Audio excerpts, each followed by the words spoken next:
وأصحابه أجمعين. اللهم صل على سيدنا محمد وعلى آل سيدنا محمد كما صليت على إبراهيم وعلى آل إبراهيم في العالمين إنك حميد مجيد.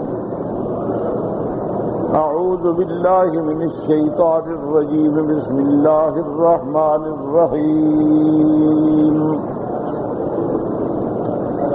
ولو أن ما في الأرض من شجرة أقلام والبحر يمده من بعده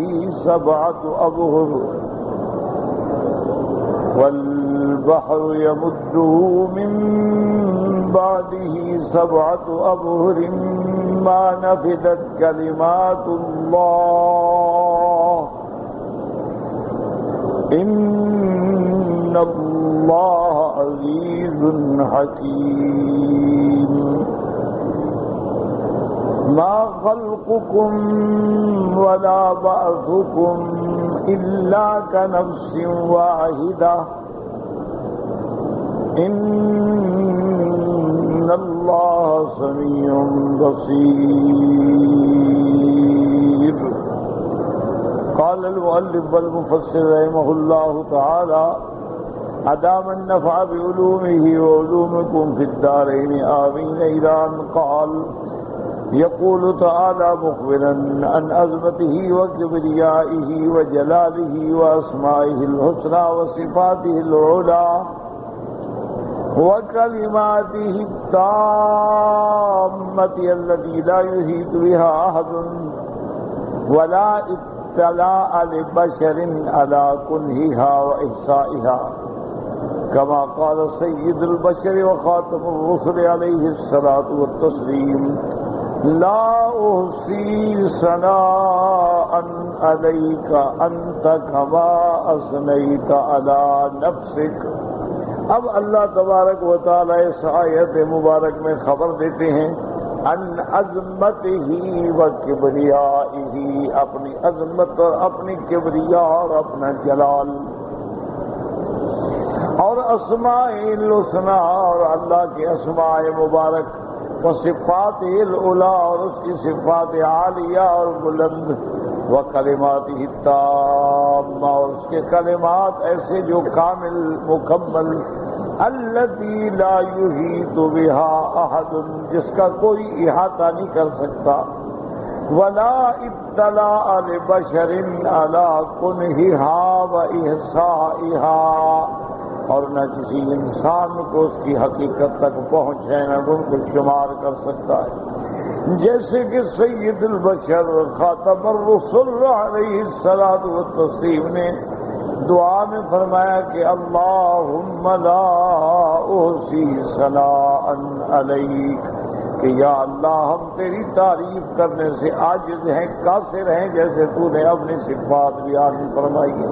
تو اس کا معنی یہ ہے کہ یاد رکھیں کہ کلمات اللہ سے معنی صرف کلمات نہیں ہے.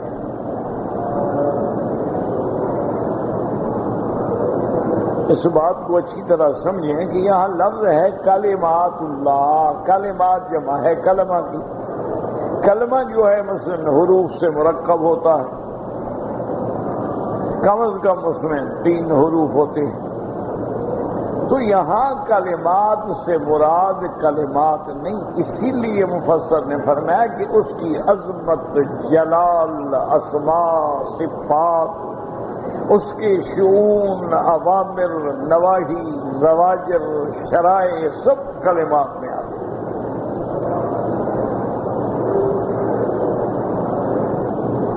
تو اس کا کوئی یعنی اگر کوئی لکھنا چاہے تو کیسے لکھے کہ ہر چیز محدود ہے. درخت ہیں کروڑوں ہوں اربوں ہوں لیکن محدود ہیں، سمندر ہیں جتنے ہوں آخر محدود ہیں، اور اس کی صفات تو لامحدود ہیں. تو لامحدود کو محدود کیسے احاطہ کر سکتا؟ اسی لیے اللہ تبارک و تعالیٰ کا ارشاد ہے کہ وَلَا يُحِيطُونَ بِشَيْءٍ مِّنْ عِلْمِهِ إِلَّا بِمَا شَاءَ، کہ اس کے علم کا کوئی احاطہ نہیں کر سکتا. ہاں جتنا وہ خبر دینا چاہیں، جتنا اطلاع دینا چاہیں اس کی مرضی. اسی طرح فرمایا وَسِعَ كُرْسِيُّهُ السَّمَاوَاتِ وَالْأَرْضَ وَلَا يَئُودُهُ حِفْظُهُمَا وَهُوَ الْعَلِيُّ الْعَظِيمُ. اور اس کی کرسی اور اس کا جو 7 آسمانوں سے بڑی ہے. اسی لیے حدیث مبارک میں آتا ہے کہ اگر 7 آسمان ایسے اللہ بچھا دیں، اس کے کرسی کے مقابلے پہ ایسے ہوں گے جیسے ایک کڑا پڑا ہوتا ہے. کحلقۃ ملقات بھی فلاۃ من الارض. اور پھر کرسی جو ہے وہ عرش کے سامنے یہ حیثیت رکھتی ہے. تو اللہ کی جب کرسی اور عرش کی ذات کا کوئی علم نہیں رکھ سکتا تو اس کے کلمات و صفات کا کون احاطہ کرتا ہے؟ تو معنی یہ ہوتا ہے کہ ہم عاجز ہیں، ہم اس کی صفات کا، اس کے کلمات کا احاطہ نہیں کر سکتے. جیسے اللہ تبارک و تعالی نے حضرت داؤد علیہ السلام کو حکم دیا اعملوا آل داؤد شکرا، اللہ نے فرمایا داؤد میرا شکر کرو. تو حضرت داؤد علیہ السلام نے ایسا انتظام کیا کہ اپنے سارے خاندان کے افراد کو اکٹھا کر لیا اور سب کے لیے اوقات مقرر کر دیے کہ بھئی صبح ہوگی مثلا 6 بجے، 6 بجے تم نے اللہ کا حمد اور شکر اور تسبیح کرنی ہے 7 بجے تک. 7 بجے کے بعد فلاں بیٹا، پھر 8 بجے 9 بجے، یعنی 24 گھنٹے جو ہے وہ ذکر جو ہے ہمارے گھر میں ذکر اور شکر جو ہے وہ جاری ہے. اور اس کے بڑے برکات ہوتے ہیں، اس کے بڑے ثمرات ہوتے ہیں. ہمارے لوگ جو ہیں ان باتوں کا خیال نہیں کرتے. ایک میں نے دینی مدرسہ، میرے دوست ہیں جو اس کو چلا رہے ہیں، ماشاءاللہ انہوں نے بھی ایسا اہتمام کیا ہے کہ ہر حال میں مسجد میں کم از کم 3 طالب جو ہیں وہ روزانہ اعتکاف میں ہوتے ہیں. کیونکہ پڑھنا بھی وہی ہے، وہاں درس تو مسجدوں میں ہوتے ہیں، سبق بھی وہی ہوتا ہے. تو وہ 3 لڑکے جو ہیں وہ اعتکاف کی نیت کر کے مسجد میں بیٹھ جاتے ہیں، پڑھتے رہے، مطالعہ کرتے رہے، نمازیں، ذکر، اذکار، شکر، اللہ کی تسبیح، تحمید. اچھا دوسرے دن پھر اور 3 لڑکے آ گئے، کیونکہ نفلی اعتکاف جو ہے وہ تو جو ہے کوئی 2 دن کے لیے بیٹھے، 1 دن کے لیے بیٹھے، 10 دن کے لیے بیٹھے، 1 مہینے کے لیے بیٹھے، 2 مہینے کے لیے بیٹھے، 1 گھڑی کے لیے بیٹھے. اسی لیے بعض فقہاء کرام فرماتے ہیں کہ جب آدمی مسجد میں داخل ہو تو ساتھ اعتکاف کی نیت بھی کر لے کہ یا اللہ میرا اعتکاف ہے جتنی دیر میں مسجد میں رہوں. تو اس کا فائدہ یہ ہوگا کہ عبادت کی عبادت ہوگی، اعتکاف کا ثواب مل گیا. تو بیٹھنا تو آپ نے ویسے ہے، کسی نے 2 گھنٹے، کسی نے 4 گھنٹے، کسی نے 6 گھنٹے، کسی نے نماز کا ٹائم بیٹھنا ہے. تو اس کا فائدہ یہ ہوتا ہے کہ آدمی کو اعتکاف کا ثواب جو ہے وہ حاصل ہو جائے. تو انہوں نے یعنی یہ فرمایا کہ حضرت میرے دوست ہیں، بہت اچھے دوست ہیں اور بہت بڑے ماشاءاللہ عالم ہیں، صحیح معنی میں علماء میں سے. انہوں نے کہا حضرت میں نے جب سے یہ عمل شروع کیا ہے نا، میرے مدرسے کو کبھی الحمدللہ کوئی احتیاج نہیں، کبھی مانگنا نہیں پڑا، کبھی سفیر نہیں بھیجنے پڑے، کبھی چندہ نہیں کرنا پڑا. بس ان بچوں کی دعائیں ہیں، ان کا ذکر ہے، اللہ پاک چلا رہے، سارا انتظام جو ہے ہو جاتا. اسی طرح میں ایک دفعہ دورے پر مدرسے میں گیا تو انہوں نے مجھے کہا کہ ہمارے حالات بہت خراب ہیں، تعداد طلبہ روز بروز بڑھ گئی. جب طالب بڑھ گئے استاد بھی بڑھ گئے، عملہ بڑھ گیا. جب استاد بڑھ گئے طالب بڑھ گئے، خرچہ بڑھ گیا. انہوں نے کہا کہ حضرت ہم بہت پریشان ہیں، ہم کیا کریں؟ میں نے کہا بھئی میں کوئی پیر فقیر تو ہوں نہیں، میں تو اب ایک طالب العلم آدمی ہوں. لیکن جو ہم نے اپنے بزرگوں سے اور اساتذہ سے سنا ہے وہ یہ ہے کہ اب آپ لوگوں کی طرف توجہ جو ہے نا بالکل چھوڑ دیں.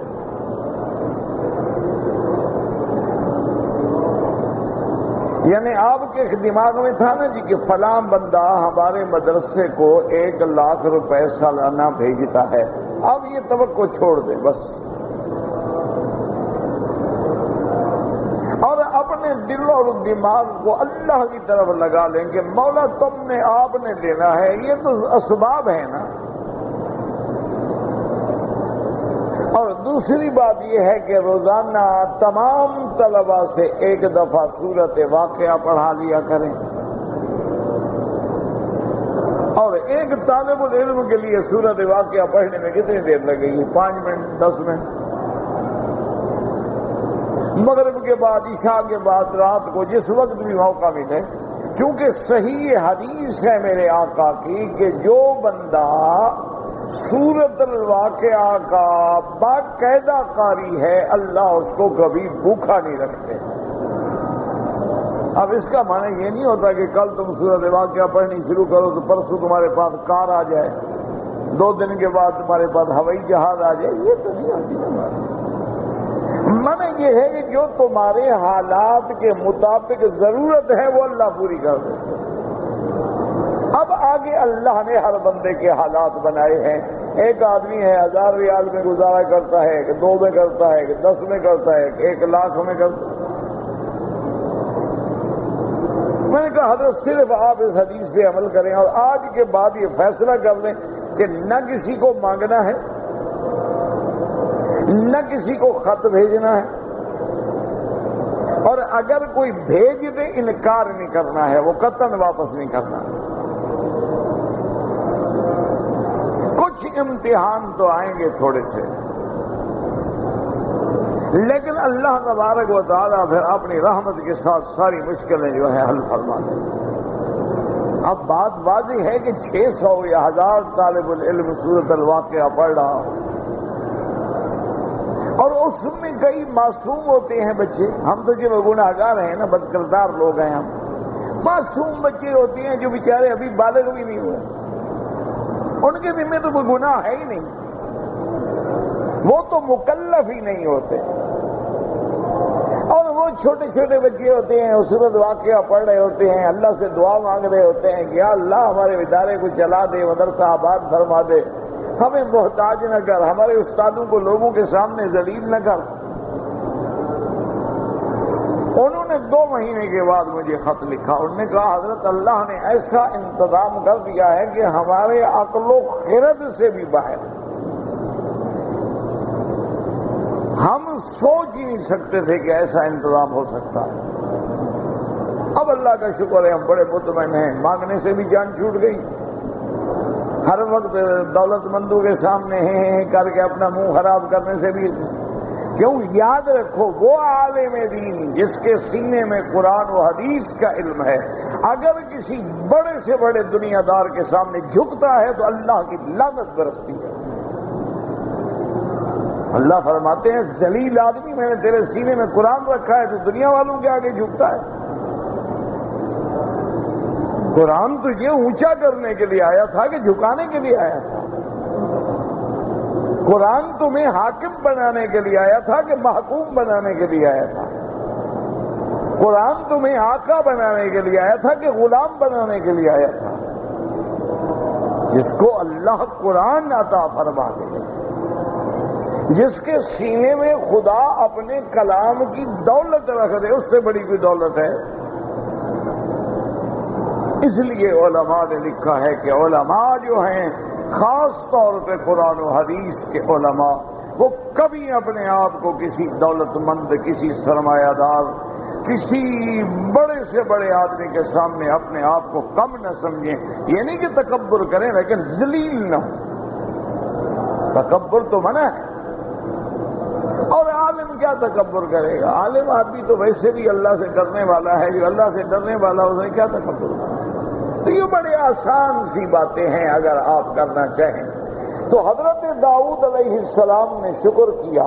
ایک دن بیٹھے تھے تو عرض کیا کہ یا اللہ آپ نے حکم دیا ہے کہ میرا شکر کرو، اور شکر کرنے کے لیے زبان بھی تو آپ نے دی ہے، توفیق شکر بھی آپ نے دی ہے، تو میں کس بات کا شکر کروں اور کیسے شکر کروں؟ میں کہہ رہا ہوں الحمدللہ، الحمدللہ کہنے کی توفیق کس نے دی؟ زبان کس نے دی؟ تو کیسے شکر کروں؟ میں تو شکر نہیں کر سکتا۔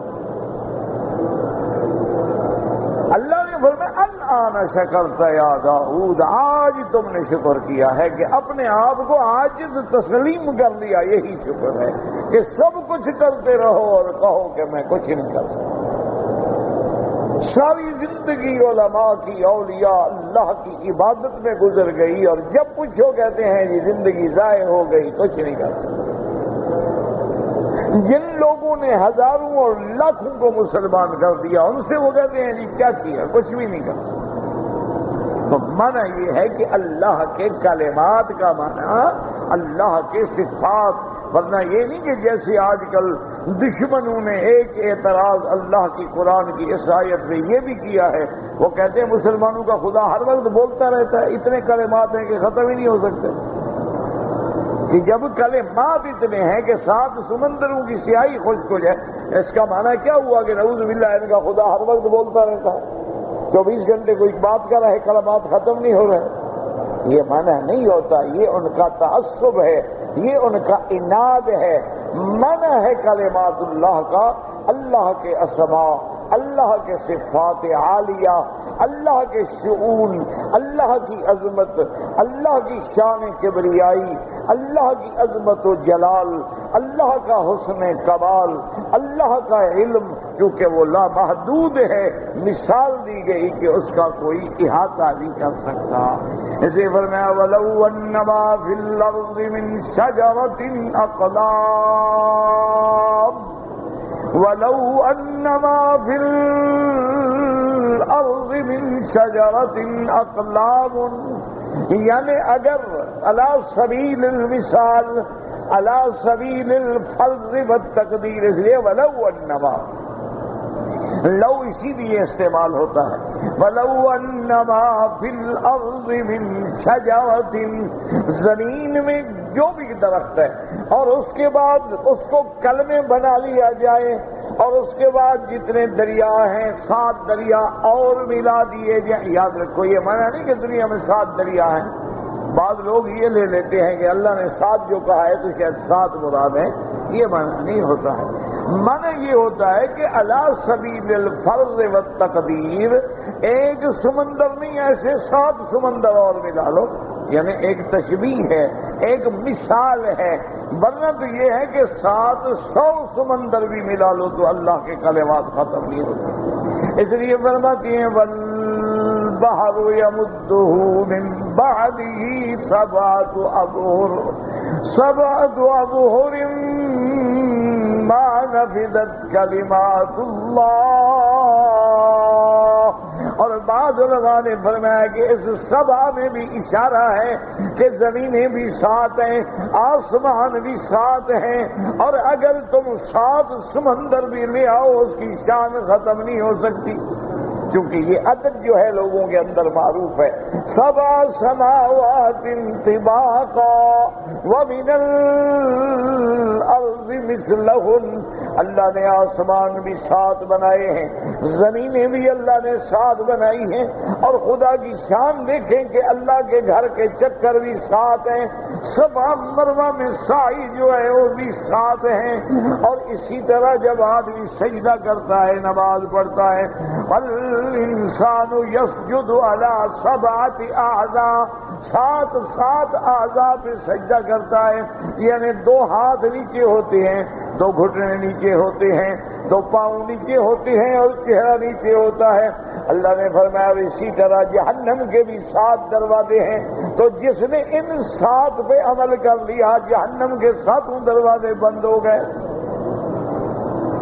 اس لیے فرماتے ہیں والبحر يمده من بعده 7 أبحر ما نفدت کلمات اللہ، کیوں؟ ان اللہ عزیز حکیم۔ اللہ غالب ہیں، ایسے غالب جس پہ کوئی غالب نہ آ سکے، جس کے کسی حکم کو ٹالا نہ جا سکے۔ کیا معنی؟ جب اللہ تکوینی حکم دیتی ہے تو کوئی انکار نہیں کر سکتا۔ تشریعی حکم کا معنی یہ ہوتا ہے کہ جو شریعت کے حکم ہیں تم عمل کرو گے تو اللہ اس پہ بدلہ دیں گے، اگر نہیں کرو گے تو سزا دیں گے۔ لیکن جو امر تکوینی ہے اس کا تو کوئی انکار نہیں کر سکتا۔ اس لیے قرآن میں آتا ہے ثم استوى إلى السماء وهي دخان فقال لها وللأرض ائتيا طوعا أو كرها قالتا أتينا طائعين۔ اللہ نے آسمانوں اور زمینوں کو حکم دیا کہ چاہو یا نہ چاہو میرے حکم کی تعمیل کرو۔ کہا اللہ ہم تو تعمیل کریں، ہم کیسے انکار کر سکتے؟ اور اس لیے علماء نے لکھا ہے کہ جب اللہ نے آسمانوں اور زمینوں کو بلایا اور حکم دیا، سب سے پہلے اطاعت کے کلمے کا اظہار کرنے والی یہ جگہ ہے جہاں کعبہ شریف بنا ہوا ہے۔ سب سے پہلے اسی جگہ نے جواب دیا، اور جس نے اطاعت کی اللہ نے اونچا کر دیا۔ باقی دنیا زمین ہے لیکن یہ کعبہ آسمانوں تک ہے، یہ کعبہ بیت المعمور تک ہے، یہ کعبے کا حکم جو ہے وہ اللہ نے فرمایا تم نے میری اطاعت کی، میں نے تمہیں بلند کر دیا ہے۔ اس میں اشارہ کیا کہ زمین اطاعت کرے تو اللہ اس کو کبھی مکہ بنا دیتے ہیں، کبھی حرم بنا دیتے ہیں، کبھی کعبہ بنا دیتے ہیں، کبھی مینا بنا دیتے ہیں، کبھی مزدلفہ بنا دیتے ہیں، کبھی عرفہ بنا دیتے ہیں، کبھی مسجد قباء بنا دیتے ہیں، کبھی مسجد محمد مصطفیٰ بنا دیتے ہیں، اور کبھی وہاں انبیاء علیہم السلام کے ڈیرے لگا دیتے ہیں، کہیں وہاں شہداء کی قبریں بنا دیتے ہیں۔ جو اطاعت کرے گا وہ کامیاب ہوگا، جو جتنا جھکے گا اتنا اللہ اس کو اور زیادہ اونچا کرتے چلے جائیں گے۔ اب دیکھیں کہ آخر کوئی وجہ تو ہے کہ اللہ تبارک و تعالی نے اپنا کعبہ تو یہاں بنایا، لیکن میرے مدنی محمد مصطفیٰ کا مقام ہجرت اور روضہ مبارک جو ہے وہ مدینہ منورہ میں، اور اسی طرح مرکز معراج جو ہے وہ مسجد اقصی میں، اور اصحاب احد جو ہیں آپ دیکھیں کہ وہ جنت البقیع کے بجائے دامن احد میں دفن ہے۔ اللہ نے اس مقام کو بھی اونچا کر دیا ہے۔ اسی طرح اللہ نے مقام بدر ہے، اللہ نے یوم الفرقان کی شان کو قیامت تک باقی رکھ دیا ہے۔ اسی طرح الخلیل ہے جہاں انبیاء کی قبریں ہیں، اسی طرح مسجد خیف ہے جہاں 70 پیغمبروں نے نماز پڑھی ہے، اسی طرح دیکھیں جبل رحمت ہے، میدان عرفات ہے جہاں اللہ کے سارے پیغمبروں نے حج کیا ہے، اور جس کے کالے پتھروں کے پاس میرے مدنی سرکار نے کھڑے ہو کے وقوف فرمایا ہے۔ اور اسی طرح مینا دیکھیں کہ جہاں ابراہیم الخلیل نے اطاعت کی، اللہ نے فرمایا خلیل تیری قربانی کو ایسا قبول کروں گا کہ قیامت تک قربانی ہوتی رہے گی، اور اسی لیے اس کا نام بھی مینا رکھ دیا گیا کہ تمنا بحد ما، جہاں خون بہایا جاتا ہے۔ اللہ اکبر۔ تو اس لیے اللہ کی صفات اور جلال ہے۔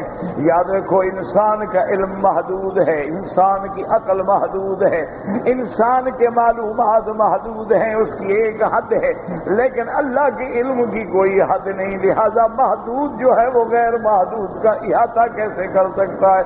یہی وجہ ہے کہ لا تدرکہ الابصار وہو یدرک الابصار، اور یہی وجہ ہے کہ میرے محبوب فرماتے ہیں نور انا ارا، کس کی طاقت ہے کہ اس کے نور کو دیکھ سکے؟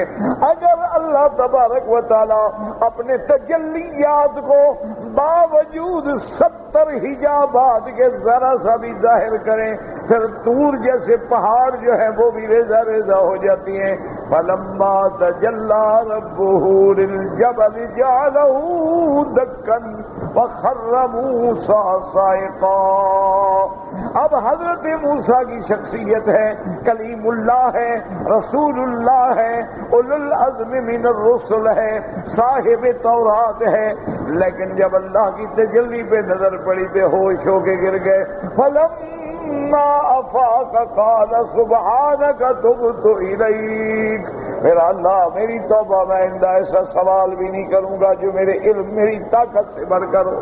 اس لیے مفسر نے فرمایا کہ مراد ہیں اللہ کی صفتیں، اس لیے حضور فرماتی ہیں اللہم لا احصی ثناء علیک انت کما اثنیت علی نفسک، اس لیے میرے مدنی نے سکھلایا کہ شکر کیا کرو، اللہم لک الحمد کلہ ولک الشکر کلہ الیک یرجع الامر کلہ، اللہم لا احصی ثناء علیک انت کما اثنیت علی نفسک، او کما قال رسول اللہ صلی اللہ علیہ وآلہ آلہ واصحابہ وسلم تسلیما کثیرا۔ اس لیے مفسر رحمۃ اللہ علیہ فرماتے ہیں، اللہ فرماتے ہیں وَلَوْ أَنَّمَا فِي الْأَرْضِ مِنْ شَجَرَةٍ أَقْلَامٌ والبحر يمده من بعده سبعة أبحر ما نفذت كلمات الله، کیا معنی؟ اے ولو ان جميع اشجار الارض جعلت اقلاما، اللہ زمین کے تمام درختوں کو کلمیں بنا دیں، وجعل البحر مدادا، اور دریاؤں اور سمندروں کو سیاہی بنا دیں، وامدہ سبعۃ ابحر معه، اور اس کے ساتھ 7 دریا اور بھی ملا دیں، وکتبت بها کلمات اللہ، اللہ کے احکام، اللہ کے کلمات، وہ الدالت، وہ کلمات جو دلالت کرنے والے ہیں علی عظمتہ و صفاتہ و جلالہ، اللہ کی عظمت پہ دلالت کرنے والے، اللہ کی عظمت و جلال پہ دلالت کرنے والے، کیونکہ میرے مولا کی شان یہ ہے کہ انہ متصف بسائر صفات الکمال والجلال والجمال والنوال، وانہ منزہ عن سائر صفات العجز والنقص والنقصان والاختلال، اللہ تمام صفات کمال سے مزین ہیں اور ہر صفت نقصان سے پاک ہیں۔ اب دیکھو نیند غفلت ہے، اللہ پاک ہے، اولاد کمزوری ہے، اللہ پاک ہے، بیوی بندے کے لیے کمزوری ہے، اللہ پاک ہے، ماں باپ کے آگے جھکنا ہے، لیکن اللہ تو کسی کے آگے نہیں جھکتے، وہ ماں باپ سے پاک ہے، لم یلد ولم یولد۔ اچھا بندہ فقیر ہے، محتاج ہے، مانگے گا یہ نقصان، اللہ فقر سے پاک ہے، ان اللہ هو الغنی الحمید، یا ایھا الناس انتم الفقراء الی اللہ۔ اب بندہ بڑھاپے میں طالب کا محتاج، اولاد کا محتاج، بیوی کا محتاج، بچوں کا محتاج، اللہ عجز سے بھی پاک ہے چونکہ وہ کسی کا محتاج نہیں، ساری کائنات جس کی محتاج ہے۔ اس لیے علماء فرماتے ہیں اللہ الصمد، بعض نے فرمایا اللہ بے نیاز ہے، اور بعض علماء نے فرمایا صمد کا معنی یہ ہے کہ جس بنا کسی کا کام نہ بنے اور جس کو کسی کی ضرورت نہ ہو، وہ صمد ہے۔ سمجھ کا معنی یہ ہے کہ دنیا میں کوئی مخلوق اس کا کام بن نہیں سکتا جب تک اللہ نہ چاہے، اور اللہ کو کسی کی ضرورت نہیں، اس لیے فرماتے ہیں وما تشاءون الا ان یشاء اللہ۔ اس لیے دونوں آیتوں کو ذرا سمجھیں، ایک جگہ قرآن کہتا ہے فمن شاء منکم فلیؤمن،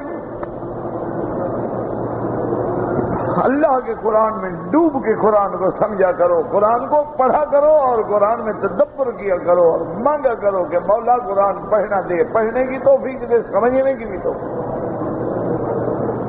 اللہ ایک جگہ دیکھیں نا اب قرآن کیا کہتا ہے فمن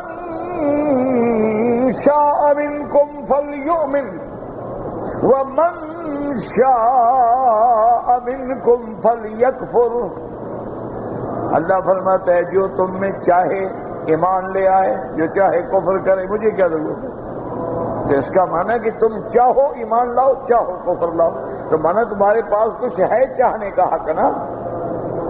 اور دوسری جگہ کہتے ہیں وَمَا تَشَاءُونَ إِلَّا أَن يَشَاءَ اللَّهُ، تم کیا چاہ سکتے ہو، وہی ہوگا جو اللہ چاہے گا۔ اسی لیے اللہ نے اپنے پیغمبر کے ساتھ کتاب فرمایا وَلَا تَقُولَنَّ لِشَيْءٍ إِنِّي فَاعِلٌ غَدًا إِلَّا أَن يَشَاءَ اللَّهُ۔ اللہ نے فرمایا میرے محبوب آپ نے یہ کیوں کہا کہ کل میں یہ کام کروں گا؟ آئندہ کبھی نہیں کہنا، یہ کہا کرو کہ انشاءاللہ اللہ نے چاہا تو کروں گا۔ آپ نے کیوں انشاءاللہ نہیں کہا؟ تو اب یہاں ہے کہ ہمارا چاہنا کچھ نہیں، وہاں ہے کہ ہم چاہیں تو ایمان لائیں، چاہیں تو کفر کریں۔ تو ان دونوں چیزوں کو سمجھنے کی کوشش کریں۔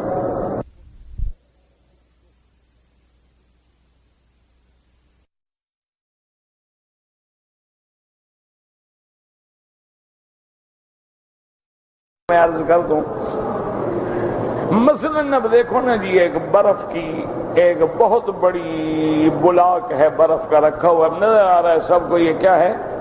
برف، اور بہت بڑا بلاک ہے، 2 من وزن ہے، 80 کلو۔ اب جناب جوں جوں دھوپ پڑتی آئی، ہوا چلتی آئی، وہ آہستہ آہستہ آہستہ پگھل رہا ہے، ٹھیک ہے، پگھل گیا۔ جب پگھل گیا تو اب برف کہاں ہے؟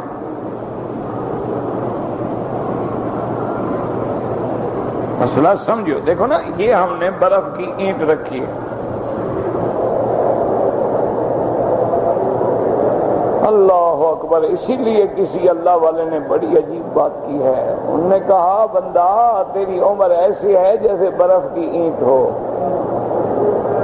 اور جیسے برف بیچنے والا بیچارہ آوازیں لگاتا ہے، او بھائی برف ہو، بھائی برف ہو، بھائی برف، بوری ڈالتا ہے، بیج ڈالتا ہے، اس کے اوپر کوئی بورا ڈالتا ہے، اس کو پتا ہے کہ میری برف تو پگھل رہی ہے، اگر گاہک نہ آئے تو برف تو گئی۔ تو اگر تم نے بھی عمل اچھا نہ کیا نا، عمر تو پگھل رہی ہے، وہ تو برف جا رہی ہے۔ اچھا جناب ابھی دیکھو، اتنی بڑی اینٹ ہے برف کی رکھی ہے، لیکن جب پگھل گئی تو اب کدھر گئی؟ تو اسی طرح سمجھو، اللہ فرماتا ہے میں نے تمہیں اختیار دیا ہے، میں نے تمہیں چلنے کا اختیار دیا ہے، مسجد کی طرف جاؤ، میکدے کی طرف جاؤ، طواف کی طرف جاؤ، باہر نکل جاؤ، لیکن جب میری مشیت آتی ہے تیرا اقتدار بہہ جاتا ہے، پھر اس کی کوئی حیثیت نہیں ہوتی ہے۔ یہ معنی سمجھو، ورنہ اگر اللہ نے ہمیں اختیار نہیں دیا تو سزا کس بات کی دیں گے؟ نہیں، ایک آدمی نے چوری کی، وہ کہے جی اللہ نے لکھا تھا میں نے کر لی، تو لکھے بھی آپ، پکڑے بھی آپ، مارے بھی آپ، یہ تو اچھا مسئلہ ہو گیا۔ معنی یہ ہے کہ ہمارا اختیار ہے، لیکن جب اس کو اللہ کی قدرت و اختیار کے سامنے لے آئے تو یہ پگھل جاتا ہے، کوئی حیثیت نہیں رکھتا، پھر اسی کی مشیت چلتی ہے۔ اسی لیے میرے باغ نبی نے، رحمت دو عالم نے، سرکار دو عالم نے، اللہم صلی علی سیدنا محمد النبی الامی الطاہر والزکی، انہوں نے فرمایا دعا استخارہ کیا ہے؟ اللہم ان کنت تعلم، اور اس سے پہلے کیا ہے؟ اللہم انک تقدر ولا اقدر وانت تعلم ولا اعلم، اللہ تو جانتا ہے میں۔ کیا مانا؟ جب ہمارا علم تیرے سامنے آ گیا، اس علم کی کیا حیثیت؟ کچھ بھی نہیں، کیوں ہم تو یہی دیکھ رہے ہیں نا کہ اچھی بلڈنگ بڑی اچھی ہے، ٹھیک ہے، لیکن اس کا نتیجہ کیا نکلے گا اس کا تو ہمیں پتہ ہی، وہ تو تیرے علم میں ہے کہ کل ہمارے لیے باعث خیر ہوگی یا باعث عذاب بن جائے گی۔ تو اس لیے ہمیشہ سمجھیں کہ اللہ نے ہر بندے کو اختیار دیا ہے، اللہ نے ہر بندے کو چلنے کا، سوچنے کا، ایمان لانے کا، نعوذ باللہ کفر اختیار کرنے کا، دین پہ چلنے کا، برائی پہ چلنے کا۔ اب دیکھیں نا، ایک گھر کے باپ ایک ہے، ماں ایک ہے، 2 بیٹے ہیں، ایک حرم سے نہیں نکلتا، ایک شراب خانے سے نہیں نکلتا۔ لیکن اللہ کی مشیت جب آئے گی تو وہ ہر چیز پہ غالب ہے. اس لیے فرمایا پھر تمہارا چاہنا کیا ہے، پھر تم میرا چاہنا ہو. اس لیے فرماتے ہیں کہ اب اگر اللہ تبارک و تعالیٰ کی کلمات کو لکھیں کیا معنی؟ فرماتے ہیں جو اس کی عظمت پہ، اس کے صفات پہ، اس کے جلال پہ لتکسرت الاقلام، کلمیں ٹوٹ جائیں گی، ونفد ماء البحر، اور دریا کے پانی خشک ہو جائیں گے. فلو جاء امثالها مددا، اگر اس نے دریا اور بھی لے آئیں. وَإِنَّمَا ذُكِرَتِ السَّبْعَةُ عَلَى وَجْهِ الْمُبَالَغَةِ، 7 اس لیے کہا گیا کہ بھئی 1 نہیں 2 نہیں 3 نہیں 7 دفعہ 7 دریا لے آؤ. وَلَمْ يَرِدِ الْحَصْرُ، حصر مراد نہیں. وَلَا أَنْ سَمَّ السَّبْعَةَ أَبْحُرٍ مَوْجُودَةٌ مُحِيطَةٌ بِالْعَالَمِ كما يقوله من تلقاه من الإسرائيليات التي لا تصدق ولا تكذب. اب مفسر فرماتے ہیں اس کا معنی یہ نہیں ہے کہ 7 دریا ہیں جس نے پورے عالم کو گھیرا ہوا ہے جیسے اسرائیلی روایات میں آتا ہے، لیکن اسرائیلی روایات کا کوئی اعتبار نہیں ہے. لا نصدق ولا نكذب بل كما قال تعالی فی الآیۃ الاخری، اللہ نے دوسرے مقام پہ بھی فرمایا قل لو كان البحر مدادا لكلمات ربی لنفد البحر قبل ان تنفد كلمات ربی ولو جئنا بمثله مددا. وہاں 7 کا ذکر نہیں ہے، اور جتنے بھی دریا ہم لے آئیں. فليس المراد بقوله بمثله آخر فقط بل بمثله ثم بمثله ثم بمثله ثم هلم جرا لأنه لا حصر لآيات الله وكلماته. یعنی مفسر کہتا ہے مثل کا معنی یہ نہیں ہے کہ اس جیسا، بلکہ اس جیسے اور دریا اور دریا اور دریا، جتنے دریا بھی لاتے جاؤ گے وہ خشک ہو جائیں گے، کلمیں ٹوٹ جائیں گی، لیکن میرے مالک کے کلمات و اوامر و صفات ختم نہیں ہوں گے. اللہ اعلم. اللہ اکبر.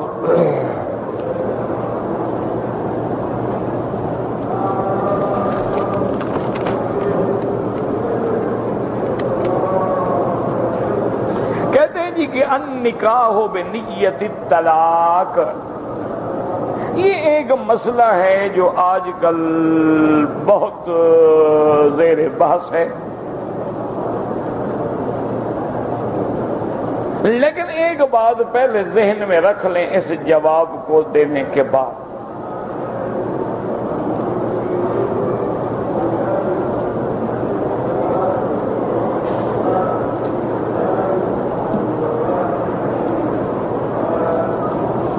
قرآن و حدیث کے جو نصوص ہیں، جو احکام ہیں، جو اوامر ہیں، جو متواتر ہیں، جو ثابت ہیں، ان کے علاوہ کوئی نئی تفسیر کرنا، نیا مسئلہ نکالنا جو ہے وہ ضلال ہے، وہ گمراہی ہے، وہ دین نہیں.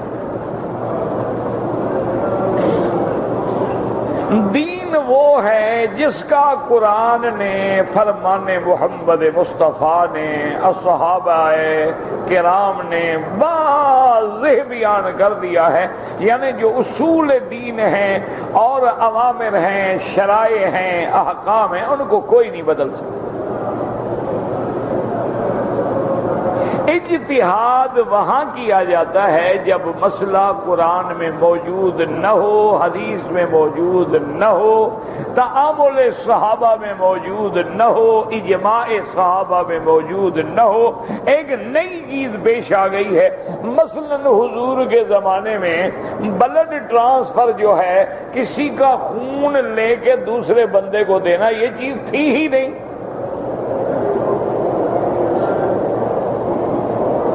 جب یہ چیز تھی نہیں تو اس کے بارے میں آپ علماء اجتہاد کریں گے. ایک ایک ہے نکاح جو ہے وہ نکاح اسی لیے کیا جاتا ہے کہ اس کو ہمیشہ قائم رکھا جائے. اسی لیے ہے نا کہ لعن اللہ المحلل والمحلل لہ، کہ جو لوگ حلالہ کرتے ہیں نا جی میں نے بیوی کو 3 طلاق دے دی ہے جی، آپ مہربانی کریں ایک رات کے لیے نکاح کر لیں اور کل چھوڑ دینا. اس پہ اللہ کے نبی نے لعنت بھیجی ہے کہ وہ تو نکاح اسی لیے کر رہا ہے نا کہ میں کل چھوڑ دوں گا.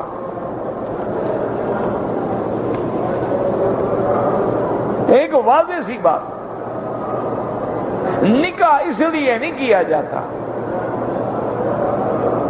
ایک ہوتا ہے میرے بھائی، بات کو سمجھا کریں، اصل میں فقہا کے کلام کو سمجھنے کے لیے بھی ضرورت ہوتی.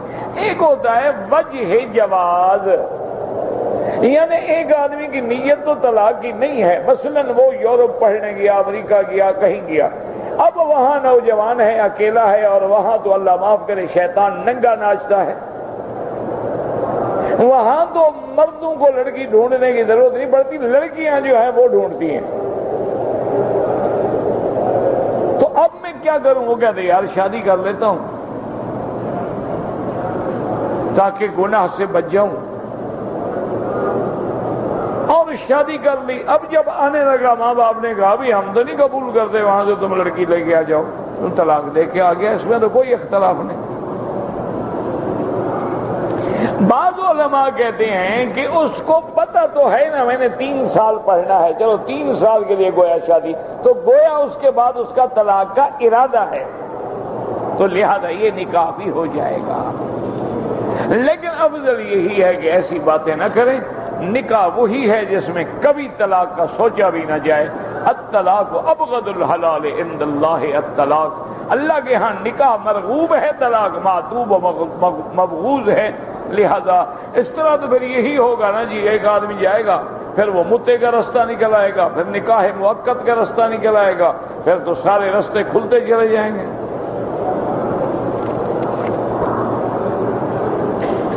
ویسے آج کل اس میں بڑی بحثیں ہو رہی ہیں. دیکھیں بورڈ کیا فیصلہ کرتا ہے، مجمع الفقہ الاسلامی اس پہ غور کر رہے ہیں.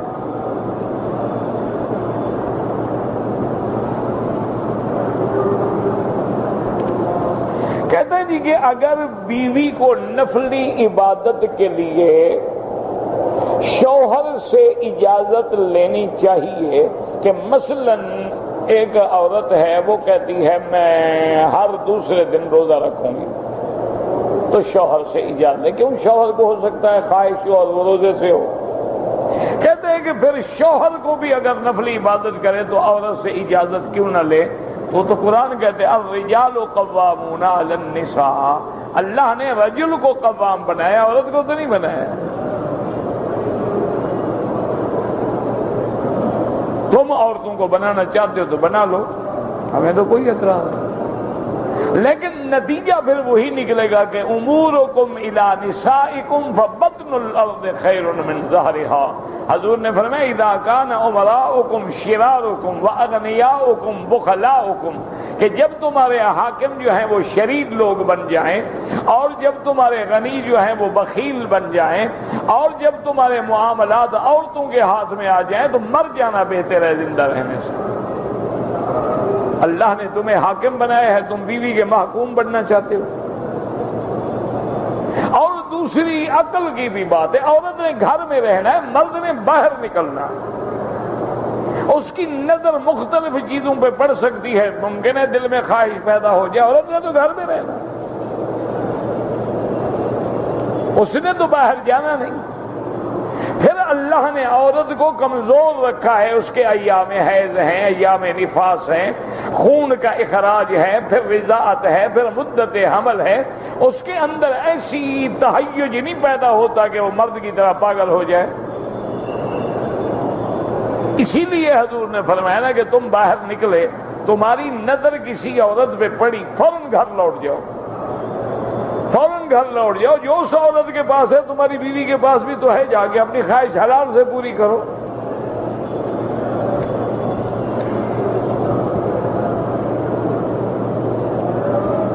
کہتے ہیں جی کہ بیوی کو گھر سے شوہر کی اجازت کے بغیر نکلنا منع ہے، خامد بھی نہ نکلے، ماشاء وہی ہے نا، پھر بیوی کے نیچے لگ جاؤ نا، وہی ایک ہی مسئلہ ہے جو اس کے دماغ میں گھوم رہا ہے بس۔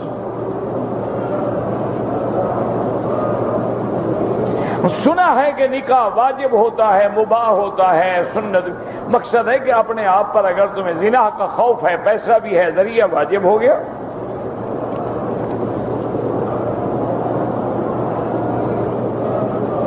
اگر کوئی آدمی اپنی ذاتی گاڑی سے سواری کا کام لیتے ہیں، اگر شریعت اسلامی کی حکومت ہے اور حکومت نے منع کیا ہے تو نہ کرے، ناجائز۔ یہ معصیت کہاں ہے جی؟ قانون ہے۔ پھر جتنی ہر آدمی اپنی گاڑیاں مزدوری پہ چلانا شروع کر دے، غریب ٹیکسی والے کہاں جائیں؟ ہر آدمی بستے لگا لے، جو 3 لاکھ کا دکان لے کے بیٹھا ہوا ہے وہ کیا کریں؟ آپ کہیں گے دیکھو جی روک رہے ہیں، وہی روک تو رہے ہیں، وہ جو غریب اوپر 3 لاکھ کا کرایہ دے رہا ہے، تم نے اس کے آگے آگے ڈیرا لگا دیا ہے، وہ چیز میں بیچتا ہے 2 ریال کی تم بیچ رہے ہو، 1.5 ریال کی تم پر کرایہ ہے نہیں، تو ان کا بھی تو خیال کرے گی نا حکومت، کی نہیں کرے گی۔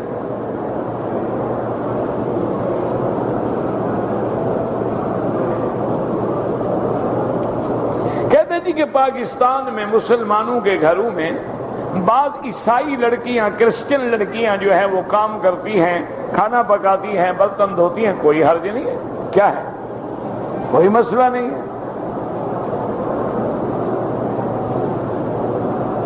جادو کرنے والا اور کرانے والا، حضور نے فرمایا من تسحر فقد کفر، وہ کافر ہو جاتا ہے۔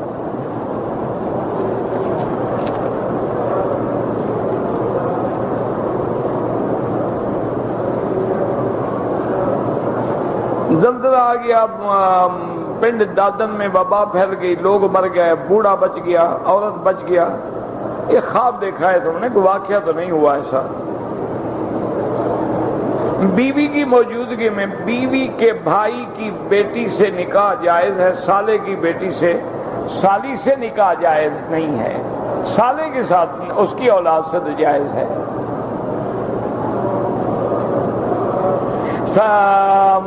جمعہ کی نماز کے بعد امام ابو حنیفہ رحمۃ اللہ علیہ کے نزدیک 4 سنتیں ہیں اور افضل ہے کہ 6 پڑھیں، ورنہ 4 سنتیں ان کے نزدیک مؤکدہ ہیں، باقی ائمہ کے نزدیک 2 سنتیں۔ کہتے ہیں جی کہ بیت اللہ میں لوگ کھڑے ہو کے فوٹو لیتے ہیں، یہ بہت بڑا گناہ ہے کہ اللہ کے کعبے میں کیمرہ چل رہا ہے، فلش چل رہا ہے، اور عورتیں کھڑی ہیں کعبے کے ساتھ فوٹو کھنچوا رہی ہیں، انا للہ و انا الیہ راجعون۔ اگر ایک آدمی نے عمرہ کیا، صفا مروہ دوڑنے کے بعد ٹک لگایا 2 جگہ یا 3 جگہ، تھوڑے تھوڑے بال کاٹے، تو 3 اماموں کے نزدیک اس پہ دم پڑ گئی کہ اس نے قصر پورا نہیں کروایا۔ صرف امام شافعی رحمت اللہ علیہ اجازت دیتے ہیں کہ اگر کسی نے ایسا کیا ہے تو دم نہیں پڑے گی، لیکن کرنا نہیں چاہیے۔ وہ بھی یہ نہیں کہتے کہ کرو، وہ بھی یہ کہتے ہیں کہ اگر کسی نے کر لیا تو چلو قصر تو ہو گیا نا، بال کٹے تو ہے نا، لہذا وہ دم سے بچ گیا۔ لیکن امام ابو حنیفہ فرماتے ہیں کہ جس نبی پہ اللہ نے قرآن اتارا ہے، آپ ان کا عمل مبارک دیکھیں کہ حضور نے کیا کیا۔ تو حضور پاک نے پورے سر پہ اس طرح پھروایا، حج میں بھی، عمرے میں بھی، اور ایک دفعہ بال کٹوائے تو سارے سر کے بال کٹوائے۔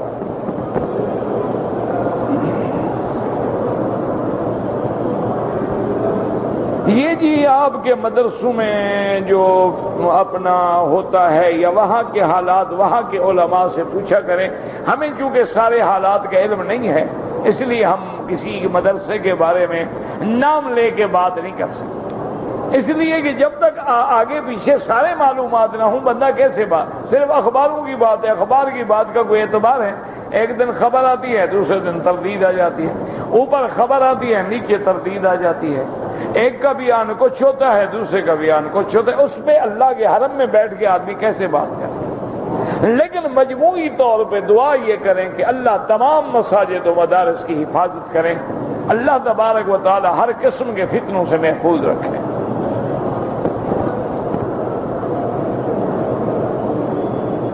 مجھے بلڈ پریشر کی تکلیف ہے، اللہ شفا عطا فرمائے، اللہ ہر بیمار پہ رحم فرما دیں۔ عصر کے بعد نماز امام ابو حنیفہ فرماتے ہیں کہ کوئی نماز نہیں، کیونکہ حدیث ہے کہ لا صلاۃ بعد العصر حتی تغرب الشمس، کہ عصر کے بعد نماز نہ پڑھو جب تک سورج نہ ڈوب جائے، فجر کے بعد نماز نہ پڑھو جب تک کہ سورج نہ نکل آئے۔ وہ اس حدیث کو جو سیاہ ستہ کی حدیث ہے اسی پہ عمل کرتے ہیں۔ بعض ائمہ فرماتے ہیں کہ حرم میں گنجائش ہے کہ اگر طواف کیا ہے 2 رکعت پڑھ لیں، ورنہ ضرورت نہ ہو تو وہ بھی فرماتے ہیں نہ پڑھیں۔ معنی یہ ہے کہ اگر اس کو ضرورت ہے کہ طواف کر لیا اب 2 رکعت پڑھنی ہے، وہ کہتے ہیں جب چاہے پڑھ لیں۔ ایک حدیث میں حضور نے فرمایا تھا کہ طواف والوں کو منع نہ کرو، جب چاہیں طواف کریں، جب چاہیں نماز پڑھیں۔ اصل بات سمجھو، ہم دونوں حدیثوں پہ عمل کرو۔ کیا مانا؟ مثلاً آپ عصر کے بعد حرم آ گئے،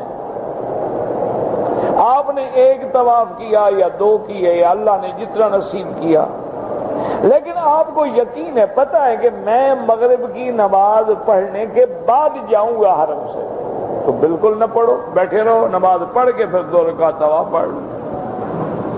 اگر آپ عصر کے بعد آئے ہیں اور آپ کا قافلہ روانہ ہونے والا ہے، ساتھی گاڑی میں بیٹھے ہیں، بس میں بیٹھے ہیں، تیاری ہو رہی ہے، پڑھ کے چلے جاؤ تاکہ بلا وجہ لوگوں کو پریشان نہ کرو، گنجائش موجود ہے۔ تو یہ تو افضل اولا کے مسئلے ہیں، یعنی جو مسئلے اللہ نے، اللہ کے نبی نے امت کی رعایت کے لیے رحمت بنائے تھے، ہم انہی پہ لڑ رہے ہیں۔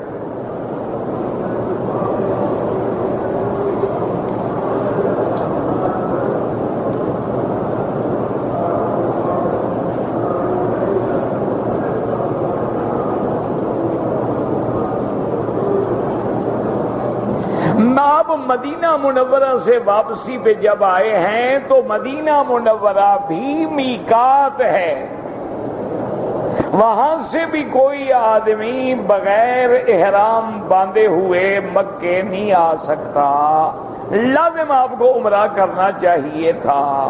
اب علاج یہ ہے کہ 30 ریال کرایہ لگتا ہے، فوراً مدینے سے واپس چلے جاؤ، آ کے عمرہ کر لو، وہاں سے احرام باندھ کے آ جاؤ، آپ کا 60 ریال میں کام ہو جائے گا، زیارت بھی دوبارہ ہو جائے گی۔ ورنہ آپ کو دم دینی پڑے گی، کم از کم 300 ریال بکری کا خرچ ہوگا،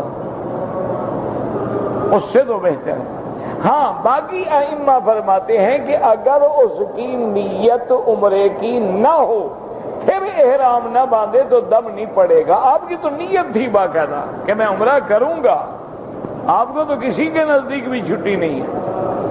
اب ہر حال میں آسان حل یہ ہے کہ آرام سے چلے جائیں۔ اگر طائف جانے کی اجازت ہو تو یہ قریب ہے، اگر جوحفہ جا سکتے ہیں تو یہ بھی 100 کلومیٹر پہ ہے، گاڑی لے لیں، کہو بھی جوحفہ میقات پہ لے چلو اور وہاں جا کے عمرہ کر کے آ جاؤ، تمہارے اوپر کوئی دم نہیں۔ ورنہ آپ کو دم دینی ہوگی کہ آپ نے احرام کیوں نہیں باندھا میقات سے۔ مدینہ منورہ میقات ہے اور تجاوز عن المیقات بغیر احرام جو ہے وہ جائز نہیں ہے۔